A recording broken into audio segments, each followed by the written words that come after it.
22 नवंबर 2007 154 लोगों से भरा जहाज कैसे बर्फीले समुद्र में डूब गया और कैसे ठंडे पानी में कई घंटों तक जिंदा रहे लोग। चलिए जानते हैं इतिहास की दर्दनाक सच्ची कहानी। एक स्वीडिश अमेरिकी बिजनेसमैन लार्स एरिक ने अंटार्कटिका की यात्रा करने के लिए एक मजबूत शिप का निर्माण करवाया जो इतनी ताकतवर थी कि उसके रास्ते में आने वाली मोटी बर्फ भी टूट जाती थी। इस शिप का नाम लिंडब्लाड एक्सप्लोरर रखा था। लोग दूर दूर से अंटार्कटिका की सैर के लिए इन शिप को चुनने लगे। ये शिप इतनी भरोसेमंद थी कि इसने कई बार दूसरी फंसी शिप को भी बचाया था। 2004 में इसका नाम MV एक्सप्लोरर रखा गया था। 11 नवंबर 2007 को यह शिप एक बार फिर से अंटार्कटिका की ओर रवाना हुई। ये 19 दिनों का सफर होने वाला था। सभी लोग अंटार्कटिका की यात्रा को लेकर काफी उत्साहित थे और इस जहाज के कप्तान बेंट विमन थे जो पहले भी कई बार इस बर्फीले रास्ते से गुजर चुके थे। आधे रास्ते तक सब कुछ ठीक चलता है, लेकिन फिर कप्तान ने शिप को एक नए रास्ते पर मोड़ दिया। उन्हें लगा कि इस रूट से कम बर्फ मिलेंगे और वे जल्दी अपनी मंजिल तक पहुंच जाएंगे। सफर के शुरुआती 10 दिन तो आराम से गुजरते हैं।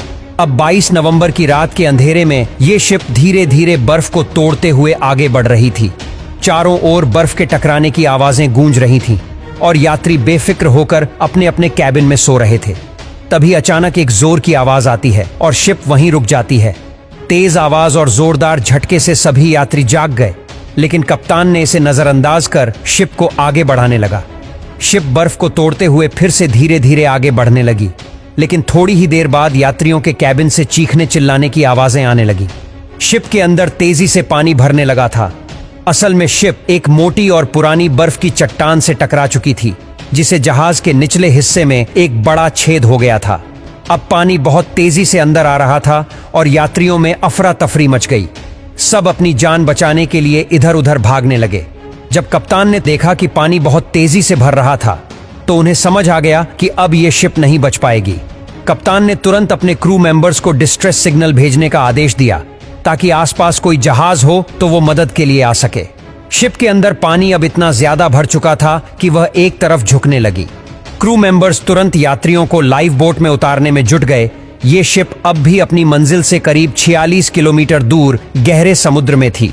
जो डिस्ट्रेस सिग्नल भेजे गए थे वो 2 शिप्स को प्राप्त हुए, लेकिन ये दोनों शिप्स MV एक्सप्लोरर से बहुत दूर थीं।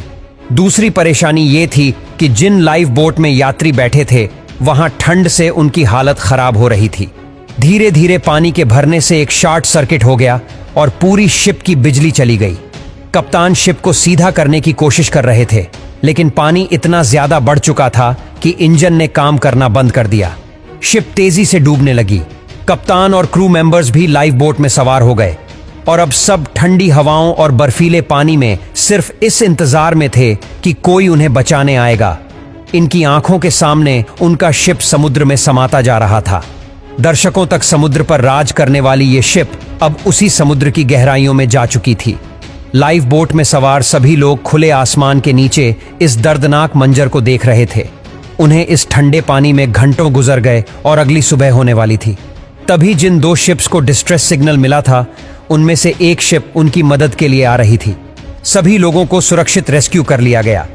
अच्छी खबर यह थी कि इस खौफनाक हादसे में किसी भी की जान नहीं गई, लेकिन कप्तान की एक गलती ने यह शिप को समुद्र की गहराई में समा दिया।